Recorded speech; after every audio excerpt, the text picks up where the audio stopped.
Welcome once again, dear friends.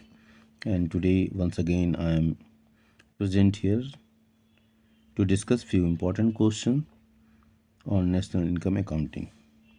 The first question is: state any two precautions that must be taken into consideration while estimating national income by value added method. ये question आ चुका है।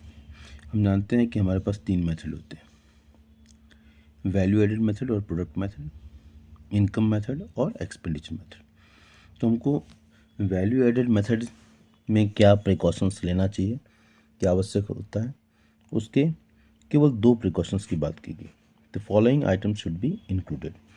क्या क्या include किया जाता है value added method में? Value of final goods and services, value of final goods and services, as these are ready for use by their final users. Ready for use by their final users. Second, imputed rent of owners occupied houses. तो जिस घर में रहता है वो ये assume कहता है कि अगर वो रेंट देता, ठीक है, तो ऐसा एज्यूम करके वो उसको हम imputed rent of owners occupied houses as house provides services to the owners and generates rental income.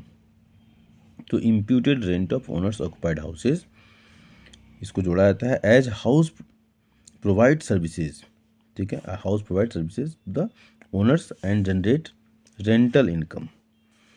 तीसरा पॉइंट है imputed value of goods, primary goods के लिए है। Imputed value of goods primary produced by self consumption, मतलब हमने 10 kg गेहूं का production किया, 6 kg मार्केट में बेच दिया और 4 kg जो खुद कंज्यूम किया, तो वो सेल्फ कंजम्पशन, तो उसको भी जोड़ा जाएगा। Imputed value of goods produced for self consumption by producers as these contribute to the current year's output, ठीक है, तो करंट ईयर्स आउटपुट का हिस्सा होता है। Own account production for self consumption, ठीक है, इसको own account production for self consumption कहते हैं। Following item should not be included, और किन किन आइटमों को इसमें इंक्लूड नहीं किया जाएगा, अब थोड़ी इनकी चर्चा। Following item should not be included: sale and purchase of second hand goods. अगर सेकेंड हैंड गुड है, ध्यान देंगे, फर्स्ट हैंड नहीं, सेकेंड हैंड गुड, क्योंकि उनका ऑलरेडी फर्स्ट हैंड गुड का वैल्यू तो ऐड हो जाता है जिस साल वो प्रोडक्शन होते हैं, तो इस सेकेंड हैंड गुड की बात हो रही है। तो sale and purchase of second hand goods, it does not represent any net addition to the current year's output, क्योंकि हम एक साल का ही हम लेते हैं total value of goods and services produced in an economy ना, अकाउंटिंग है, एक साल जो फाइनेंशियल होता है उस साल की हम बात करते हैं। इसलिए सेकेंड हैंड गुड्स का प्रोडक्शन ईयर कुछ दूसरा होता है, पिछले साल, 2 साल पहले, 3 साल पहले, ठीक है, उसको हम बेच रहे हैं। जैसे हमारी स्कूटी है, मान लो कि 5 साल पहले खरीदा, 10 साल पहले खरीदा, उसको बेच रहे हैं इस साल, तो सेकेंड हैंड गुड को हम नहीं इंक्लूड करते। तो sale and purchase of second hand goods, it does not represent any net addition to the current year's output, their value had already been included in the national income of the year in which they were produced। जिस साल उनका production हुआ उस साल इनको already include कर लिया गया है, इसलिए इनको सेकेंड हैंड गुड्स को नहीं शामिल करते हैं।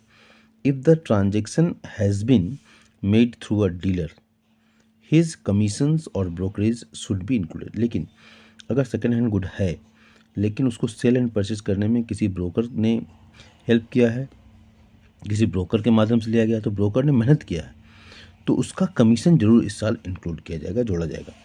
If the transaction has been made through a dealer, his commission, किसका कमीशन, तो ब्रोकर का, डीलर का कमीशन और brokerage should be included because he has rendered productive services. तो ये ध्यान देने वाली बात है। सेकेंड पॉइंट है sale and purchase of shares and bonds, new and old, new भी है और ओल्ड भी है, तो ऐसी चीज़ों को इंक्लूड नहीं किया जाएगा। Sale and purchase of shares and bonds, whether it is the new or old, this is merely a financial transaction. ये क्या है? फाइनेंशियल ट्रांजेक्शन है which does not correspond to the flow of goods and services but brokerage paid to the broker will be included as he is generating a new service. ठीक है, but brokerage paid to the broker will be included as he is generating a new service. Third point, services produced for self consumption. Services produced for self consumption by producers and consumers. Okay, services produced for self consumption by producers and consumers. अपने consumption के लिए जो भी produce services का production किया गया, like services of house maker, kitchen gardening etcetera, as it is difficult to assess their market value. इन चीज़ों के मार्केट वैल्यू को निकालना कठिन है।